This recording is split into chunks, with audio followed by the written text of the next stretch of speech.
This week's episode is inspired by weekend episode that's original, and that is addictive.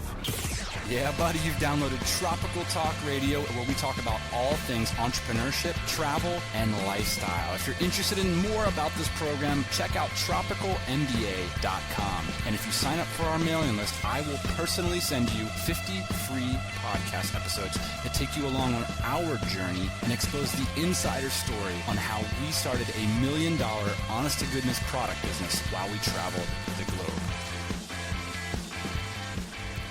Hey everybody, this is Tropical Talk Radio number 14. You can find us on iTunes. You can also subscribe, review, skis, all that stuff on iTunes. Check out tropicalmba.com. That's where we've got all the show notes, information of everything I'm talking about. At the end of this episode, which should be not a too long one, I'm hopefully going to play one or two more Tropical MBA interviews so you can hear some other entrepreneurs, in our network and what they're doing, hopefully to inspire you. Today I saw an email from Frank Kern. Do you guys all know Frank Kern, the super high-profile make money online guy, saying that you can start a lifestyle business, a profitable lifestyle business, get this, without doing any launches. You don't have to do any of that launch stuff. Maybe old Frankie Kern's listening to the Tropical Talk Radio. He should be. Give me a call, Frank, baby. Speaking of people I admire online, Mr. Joe Magnotti, I was talking to him from the AdSense Flippers the other day. I nailed the whale, people. He said he's coming down to the Tropical MBA event in August, so all the students can benefit from Joe's expansive entrepreneurial background. I'm really looking forward to that. It's been a few months since I've seen my good buddy Joe, so thanks a lot, Joe, for coming out. Looking forward to that. Also heard that Justin, his better half, might be coming to the October Tropical MBA event, so really proud to hear that. Speaking of our premium stuff, on Monday or Tuesday next week, Ian and I are going to fly to Bangkok. And the reason we're going to do that is we're going to spend a week there planning and organizing our Dynamite Circle Global Summit, which is October the 18th to the 20th. And this is sort of a change of heart that I've had, and I just kind of wanted to walk you through, I guess how this stuff comes about. I mean, one of the things we thought is like when we started the Dynamite Circle, which is our private networking and membership group for people that have businesses, one of the ways we can keep people in the group and provide them with a lot of value without spending a lot of money is by bringing everybody together into one place and creating, a place for them to network and to learn from each other and everything. And so, we said, hey, in October, we're going to have this event and, that's going to be that. And I think since then it's sort of been something that we were like, we kind of have to do it, but it's not like a big money maker. And so we've been sort of putting it off.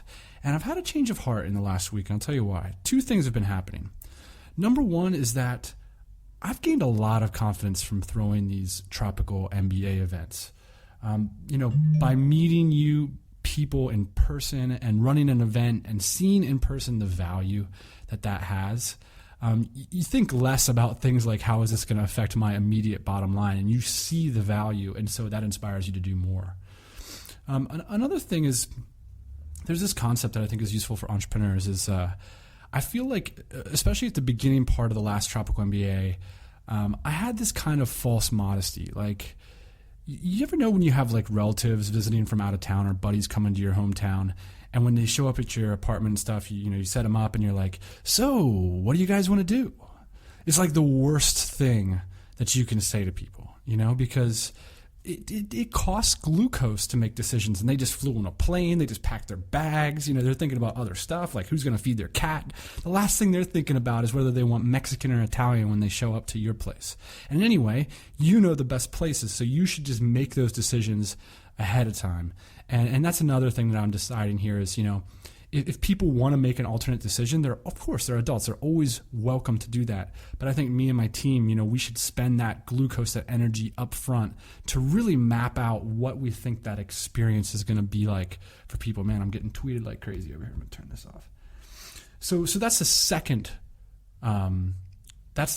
reason, is just getting rid of this false modesty, like, hey, everybody, just kind of do what you want and free form it. No. We're going to go there. We're going to set this whole thing up. We're going to have some clear goals in mind. We're going to try to get some keynote speakers. We're going to have workshops. I want this thing to be the bomb. And one of the other things that has inspired me to double down on this Bangkok meetup is I've met so many people in passing in the last 2 weeks that are in the DC. It's a lot of people have been saying to me, again, this is false modesty. People say, you're really doing something special there with the DC. And I'm like, yeah. And now I'm just like, what? What's the point of having that false modesty? It's like, I agree. Of course it's special. Now I need to act like it. I need to work like it. And, people have been mentioning in passing, I'm going to see so-and-so in October. I'm going to see so-and-so in October. Yeah, I'm traveling in October. I've heard that on a podcast, like another podcast. Yeah, I'm traveling in October. And I know these people are DCers. That's why they're traveling in October. And that to me was inspiring as well. So I'm going to get my lazy ass on an airplane to Bangkok. And the October event, and I know many of the DCers listen to this podcast, the October event is going to be amazing. All right, that's the news. Here today, I'm going to talk about 5 strategic edges to employ in your blog or podcast to achieve that 6-figure content marketing dream, that the passive income, the residual membership stuff, the holy grail of lifestyle businesses. And obviously, people are attracted to content marketing because it works like gangbusters. But people, coming back to the confidence point, don't often know how to have that edge. I had a blog post a while back where I called dead on arrival, blogs that are dead on arrival. And I just know, I call it, I'm 100% for 100%. You want to write me an email and say, hey, Dan, is my blog dead on arrival? I will give you my honest opinion as long as you promise not to be mad at it. The way that you prevent a blog or a podcast or a video blog or whatever it's going to be, or any piece of content from being dead on arrival, is that you employ strategic edges. And I'm going to share 5 of them with you today. All right, let's get started with number 1. Number 1 is having a voracious input, being insatiably curious, being the intellectual of your niche. Great examples of this would be like Venkat from Ribbon Farm, or Simon Black from Sovereign Man, JD Roth from, what is that blog? Get Rich Slowly. You all know the bloggers that just seem to know more about what's going on than everybody else, and that's why you go there. I am so sick of this. I think this advice, I read it a bunch of times around the blogosphere in the last 6 months, the last 6 years. This is super trite advice. Here it goes. Stop reading blogs, clear out your RSS reader so that you're not reading and instead you're generating content. This advice is like, what is the proper metaphor? This advice is amateur hour. This advice assumes that producing and consuming are diametric actions. They're not. Here's the thing. If you read good stuff, that's going to inspire you to make better work yourself. Last night I listened to the AdSense Flippers podcast. I learned a lot. And then I was on the phone this morning with an entrepreneur with whom I shared some of the lessons I learned on that podcast, with whom we've come up with a new business idea, and then that inspired something that I wrote today for a blog post. Okay, so this whole idea that you need to cut down your inputs in order to increase your outputs is dumb. I think it's dumb. And what most people, I think if you've experimented with this in your life, you stop reading the good stuff, you stop eating that good intellectual food, and then you just sit there and twiddle your thumbs and you're not creating anything. So I totally disagree with the people who put this stuff out. And hey, maybe for some people there are exceptions to this, of course. But I think this is a way to have an edge, to have read more, to be more cultured, to have more information on your side. Voracious input is a strategy. And so if you're a reader, if you're insatiably curious, if you're an intellectual, double down on that. Stop with this stupid stuff where you're not referencing any outside material and you're just, quote, generating content. Geez, have you heard of a more neuter, boring, just sucked out of all the passion, generating content? I mean, please don't stop generating content. Do stuff that has a little bit of blood in it. Number 2, and this is sort of a interesting reaction, or it has an interesting relationship with the number 1. So number 2 is have a highly focused output. The other day I was talking to a really smart guy, a guy who's coming to the Tropical MBA event. It was just amazing how much learning he had done. He had all these different kinds of educational experiences and read all these different kinds of books and done all these different kinds of work. So he's just a really smart guy, right? As those really smart guys, he could pretty much do anything he wants to do. A guy could go build bridges. He could be a football coach, whatever. He's going to be fine. But the thing that he needs to decide, especially if he wants to be a successful startup entrepreneur or content marketer, is he needs to identify a highly focused output. And this is an edge, because what a lot of really, really smart people do is they say, you know what, I can't write an outsourcing blog, so instead I'm going to write a personal blog. I'm going to put it underneath my name, and then that's going to allow me to write about whatever the hell I want. This, to me, is a failed approach. This does not give you an edge when you do this. An edge, would be a highly focused output. So imagine if that polymathic, voracious input dude takes all of that breadth of information and then focuses it on the same kind of output 3 times a week. So that output is a screen flow where you review other people's websites. Say that's a blog or a podcast where you talk about outsourcing. That's going to be like the most interesting, most badass, drop down, drag out friggin' podcast in the world. And so I guess the duality between these 2 points of voracious input and highly focused output is that what I want people to think about is, if you want to get crazy and creative and like let yourself a long leash, give yourself leash on the input side. You're going to do your business a disservice, especially at the beginning, if you give yourself leash on the output side. Now, having a highly focused output is going to solve 2 problems that a lot of businesses have. Number one is they say they're not prolific enough. If you want to be a good content marketer, a lot of times you got to be pretty prolific. And if you give yourself too many options for what you're creating, it's more difficult to be prolific. If you write a 500-word blog post about outsourcing 3 times a week, it's easy to be prolific. Trust me, you'll get good at it. And number 2 is developing a highly legible body of work. This is one of the things that I really stress in our in-person events, is like having a body of work. If you don't have a known brand, it's a way to hack yourself a brand, right? Because brand is like brand recognition. I trust them. I've seen them around. I know what's going on. How do you do that online? How do you do that with content? Well, you do it with body of work. And if you got like a blog post about this, a podcast about that, a screen flow about that, and it's like all over the place, that's not a highly legible, consistent body of work that's going to build trust with the target market looking for specific solutions. So this is how you do this: highly focused output. Just choose that output. I don't care how smart, intellectual, and how creative, free thinking you are. If you want to start a business, choose a specific mode of output and just do it. Just hold yourself down and friggin' do it. Let's talk about the edge number 3. It's a format edge. I want to go on record as saying this because I've been saying this behind the scenes a little bit, and I really believe that there's a huge opportunity for daily podcasts. I'm seeing it. This is what I call a format edge. You can edge out the marketplace. You can get a foothold by doing something different in terms of format. And in terms of podcasts, as far as I know, there's no daily internet marketing podcast. Now, the ways in which people consume content is different, right? There's a lot of people who have jobs where they listen to radio every day, right? There's a lot of people who have daily commutes. There's a lot of people who have daily jogs and walks and runs. Those people would like to meet you, their favorite content producers, every day. But in a lot of the online niches, like the places where we roll, maybe that's like travel, finance, entrepreneurship, lifestyle design, all this kind of stuff. The content producers, that's you, have yet not seen the reason, or they haven't seen the profitability. They don't think they can make money from it if they produce something every day. I think an example of this going down was a survival podcast and now he makes a full-time living off of it, where he would open up his recorder while he would drive to work every day. And I do think that there's, for podcasters in particular, maybe not so much for blogs, for podcasters in particular, there is a potential opportunity to be podcasting every day. If you started a daily podcast about taxes, I think you can make a full-time living off of that. I'm not even kidding. I think it's possible. Let's look at Pat Flynn. Remember when he started doing those income reports way back in the day? I hate to break it to you people, but income reports are no longer a format edge. I see, it's like every week now I see a new blogger like put out their income report, and it's just like, it's just the most underwhelming thing on the planet. Oh, there's another guy making $7,000 a month off of niche sites.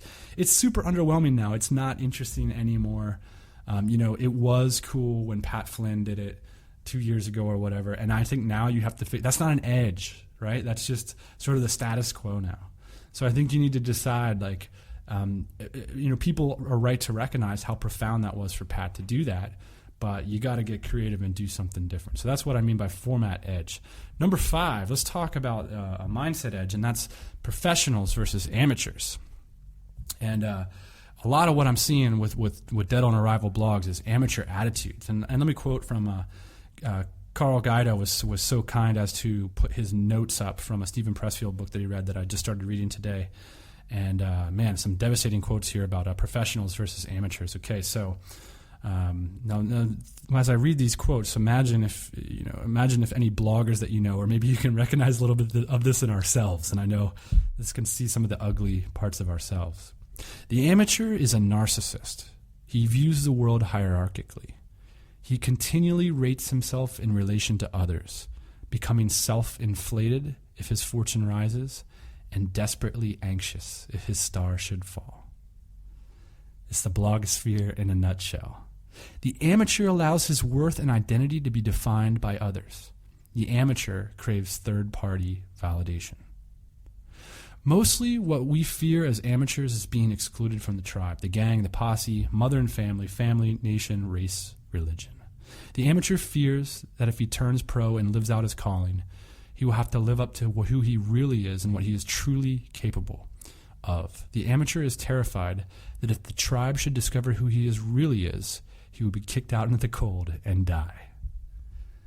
This is what I mean about your content selling out. This is what I mean about amateur bloggers blogging for tweets and Facebook likes and not for the hearts and minds. It's about focusing more on your content, caring so much about your craft and the ideas behind it. You know what the classic example of this is?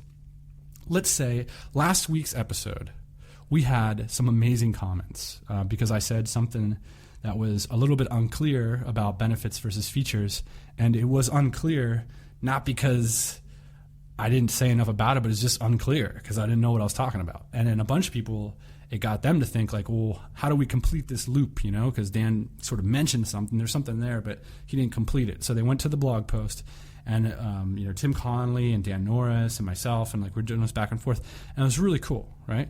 So here's a great sort of testing ground, is how do you take critical feedback? Because if you can always tell an amateur by if they get offended by critical feedback. That's it. Because what amateurs are trying to do is defend their ground. What you said is, you're talking about me. You're saying something about who I am. And that is amateur friggin' hour. And I understand that we all feel like that sometimes, but you need to root that out if you want this particular content edge. Because when you look at the sovereign mans of the world, and I can think of countless authors and bloggers, they're professionals. They're the bomb. They have a true love for their craft. When they see critical feedback, their first thinking is, oh no, I gotta account for that. I gotta think about that. That to me is a simple distinction. But I get angry at myself when I feel like that, and I want you to get angry at yourself, because the world. Here's the thing, my entrepreneurial brothers and sisters, the world doesn't need more of that crap. The world doesn't need more petty amateurs getting freaking butthurt about some critical feedback. That's not, because here's the thing. If you have a real business, you are going to be freaking getting that shit every single day. So if you're getting all out of line about that stuff, I think you need to resist that in yourself. And that's that. All right, let's talk about the final thing here. Let's talk about track record. Track record. How many times have I seen some person that maybe they just got their MBA or whatever, they don't have anything going on, and they decide that they're going to start a blog that helps entrepreneurs. Now, this isn't an impossible mountain to scale, but I'm always thinking, are you crazy? Are you nuts? So how does a person that does not have an entrepreneurial track record even think that they can start an entrepreneurial blog, let alone succeed? Well, there's some ways that they could succeed. So with track record, you could have an implied track record. I think that's what Ian and I mostly rock off of. I think you can tell by the topics that we talk about. We don't have to do an income report for you guys to know that we actually have legitimate business going on. So that would be the implied track record. You could have an associated track record. That could be like a job or a gig or somebody that you work with or a partnership. You might be a small fry, but because of that gig that you have, you see the inside of the Starship Enterprise and you know what's going on there, and you can share that with people. So that would be like an associated track record. You could have a transparent track record. That's where you could be like at the top end. You could be like Mr. Pat Flynn, where it's like, here's the here's my P&L statement from last month, right? Another way to do that is to actually go out and do stuff and show people. And not enough people do this because it's too tough. You go out and you run an AdWords campaign, and then you come back and you show it to people, right? You say, here's what I did. That's a track record, man. That's a small track record, but that's what builds trust. And then finally, and this is really important for bloggers that don't have these other kinds of track record, is you could have an anchored track record. So the way that you have an anchored track record is that you anchor your thoughts to something greater than yourself, a body of work that is outside of yourself. A great example of this is the way Derek Halpern does it with psychology. What Derek does is he goes around and he finds like psychological research and stuff, and he like anchors his articles and content in that research. So any way that you can associate your content with data, with research, with published reports, all this kind of stuff, that's how you can have an anchored track record. Because if you're commenting on that, you're employing that stuff, it doesn't really matter what you did at that point. No one's really asking questions of what you did because you're sharing. You're basically leveraging the reputation of psychological research. And that's pretty smart. All right. Well, it's Friday night and doing a little bit of work in the hopes of inspiring you guys to do a little bit of work. Hope you enjoyed the program. I'm going to go pick out an interview and tack it onto the end of the thing. Again, these interviews were recorded in Puerto Galera with the students that came to the Tropical MBA. Just been an amazing experience for me. I'm looking forward to going back. I'll be in Bangkok next week. If you guys want to meet up with Ian and myself, just drop me a line, and I believe that's about it. All right. Have a great weekend. See you guys next week.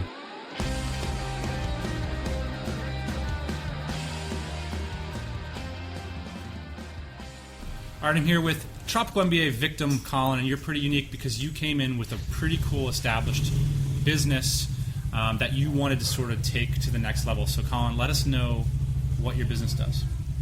My business is ibuycameras.net, and I basically buy used camera equipment and resell it. I have a small website right now, and we try to buy camera equipment all across the East Coast right now, and we're trying to expand nationwide. Since I've been here, I've hired a VA to kind of facilitate that process, and I guess we'll see how that works out when I get back. Well, one of the questions, so you're in this really cool position that you have a great start, and that's a lot of people's biggest problem. So how did you get this idea to start this business? What was your inspiration?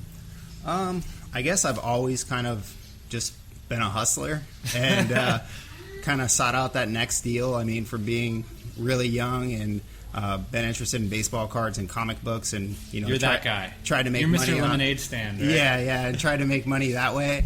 I mean, I remember, I guess I was maybe 16 or 17, and Pokemon was popular.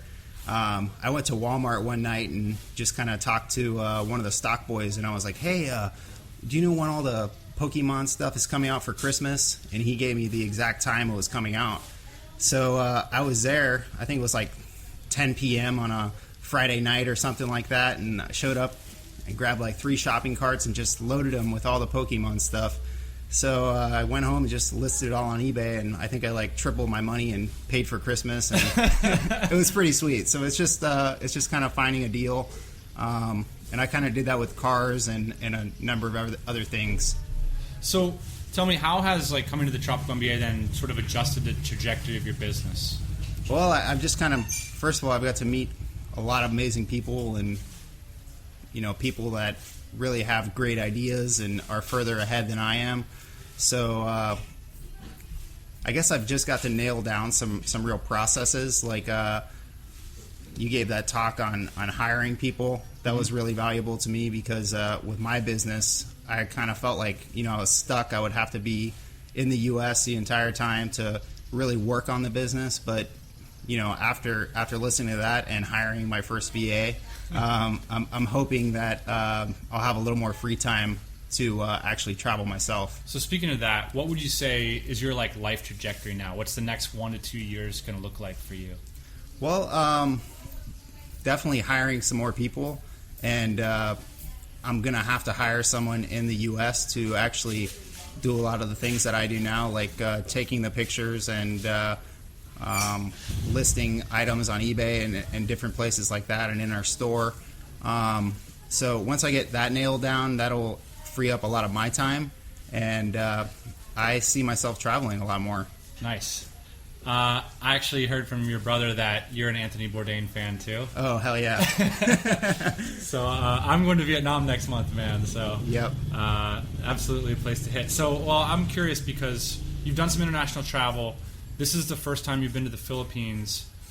What was your expectation? What's the reality? How would you describe it to people back home? Everything's so cheap. Everything is so accessible. I mean, I don't make a ton of money, and I feel like a baller while I'm here. So it's like the sky's the limit while you're here, and really things that you would try to do or want to do in the U.S., they just cost so much, and you know it's really not feasible. But once you're here, it just seems like, you know, I want to go diving, or I want to, you know, go climb this mountain, or do this or that.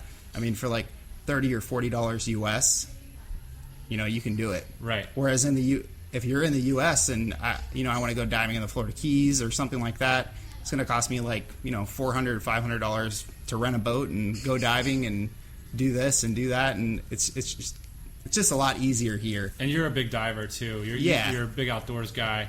I mean, you know, here in the Philippines, you can take a boat out with a couple buddies and get in the water for like $30. Yeah, and I mean, the great thing about here is it doesn't even seem like you have to dive. I mean, if you're not a diver and you just want to snorkel, what was it, like 400 pesos or something like that to rent all the gear and be out there? I mean, it's pretty amazing. The other thing is, it seems like all the beaches and places you go in the U.S. are really crowded. I mean, we went to a beach that day and had a barbecue and did all that, and I think there was 3 other people on the beach. I mean, you just don't find that. So it's just it's pretty incredible. Plus the water is amazing and food's great. So, question for you: if a lot of people listening to the podcast might be kicking around an idea of doing tropical MBA themselves, I'm going to run a few more.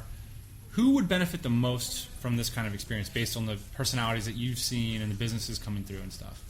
I would say young entrepreneurs with open minds and that really want to travel and have a good time. You know, if you're really like set in your ways and, you know, like watching your cable TV every day and stuff like that, it's probably not going to be the place for you.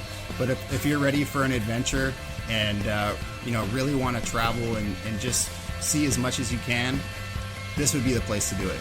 Excellent, man. Well, cheers, Colin. It's a pleasure having you. Yeah, it's been awesome.